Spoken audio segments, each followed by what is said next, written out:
Hello, VC. Dave, the pickup artist, with you this afternoon. Hope everybody's doing okay with the virus and everything. Hope everybody's staying safe.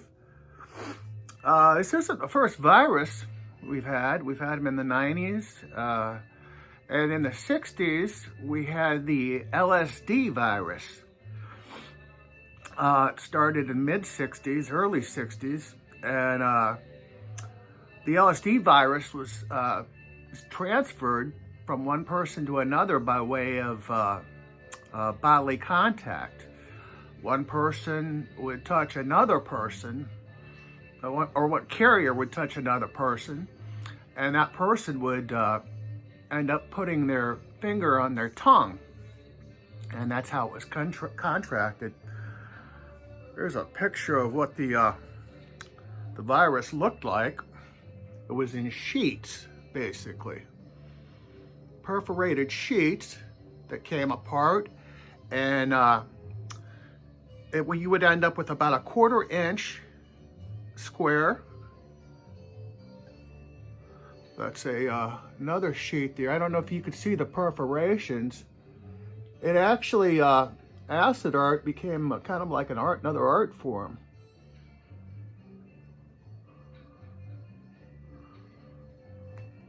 There's a sheet with John Lennon. I don't know if you could see the perforations, but yeah, the Beatles were actually the first band to turn on to acid. One of them, probably not the first ones, but one of them. And whenever I hear a story about the crazy Beatles acid trips, there's always two acts or musicians that are always with them. I always seem to be with them when they're tripping. One was Donovan, of course, and the other one was the Moody Blues. The Moody Blues enjoyed tripping. They even wrote a song honoring Timothy Leary called Legend of a Mind. This is kind of a old copy. Actually, Legend of Your Mind is good. It's almost a 7-minute track. But the trippiest track on here is probably the closing track. It too is almost 7 minutes long. But yeah, you gotta love that album art. That is some trippy album art. And this was also the first album that Burt Reynolds was on. Yeah, it's a great album. Another person that succumbed to the LSD virus was Spence. This gentleman right here. This is a great album called Grape Jam. Around this time, Skip was messed up on LSD, got the virus, and he decided to take an axe to one of his bandmates' hotel rooms, and that earned him a stay in the Tombs, first the Tombs, then they put him in the Bellevue. He spent some time in Bellevue. He wrote a great album called Ore, which I've yet to get that one. I got to put that on my wish list. And he kind of never really recovered. He ended up dying in the 80s of lung cancer.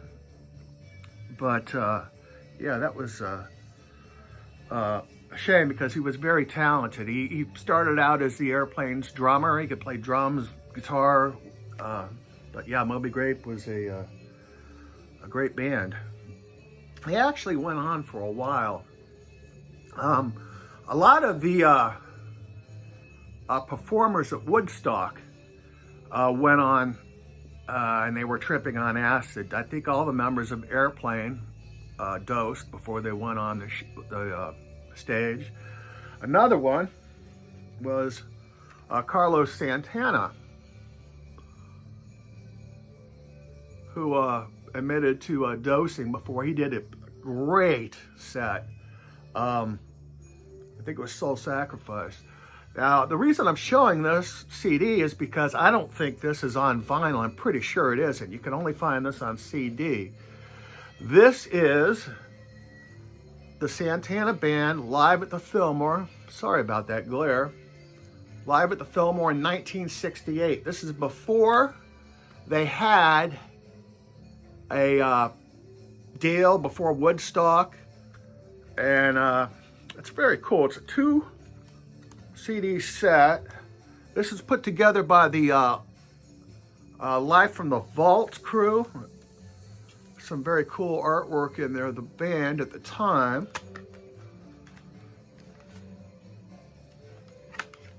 A cool little booklet comes with this. First of all, I gotta love that artwork. That is, I think that was actually a band, a concert poster at one time.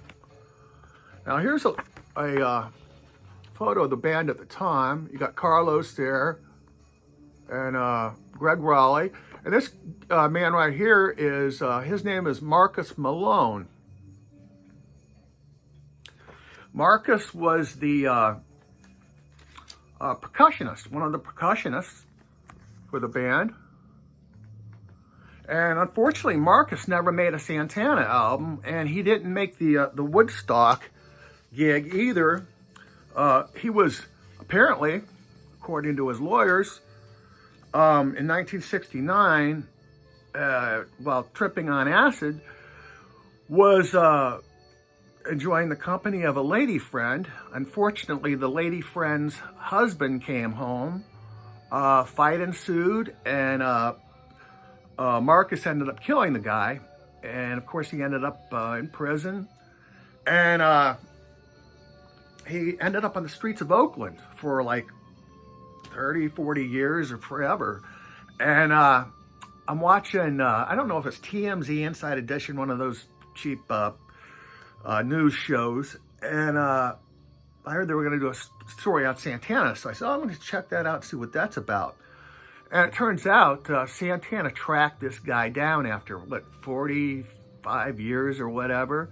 And they had like a reunion, and Carlos helped him out a little bit. And he was also supposed to play on the Santana 4 album, that reunion album I talked about in an earlier video. But that fell through, and it got even worse. About 3 years ago, he was, a tire fell off a passing car, freak accident, and kind of nailed him. And I guess right now he's on life support, but yeah, that's tragic too. He, I don't know. Santana went through a lot of percussionists in the early 70s. I think on the first album they had 3 percussionists, but the other one, another one that contracted the virus at Woodstock was none other than John Sebastian of the 11 Spoonfuls. He did like an acoustic set there. At least on the movie, he did like an acoustic set. And he said that he was tripping. This was about 3 years before Woodstock, when they had a hit with a Daydream. I think these guys started out as a jug band. Kama Sutra label for this one. But yeah, this is a good album. This has got some good stuff on it. You know, a little bit of jug band, a little bit of garage rock, you know, stuff like that. I like this album. And let's see. One of the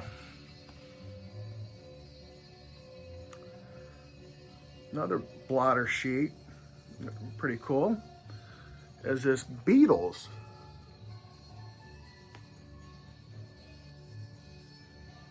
Now, I don't know if you could see the perforations, but each one of those characters equals 4 tabs, 1/4-inch tabs. That's very cool. And now we've got a sheet with Syd Barrett's likeness. Very cool. And last but not least, I have Barrett by Syd Barrett. Now, I think the cover is actually actually more colorful than this. I don't know if this is out in the sun or what. I really don't even know how I ended up with this, but it's a fantastic album. It's the Harvest label, just like the Floyd albums at the time.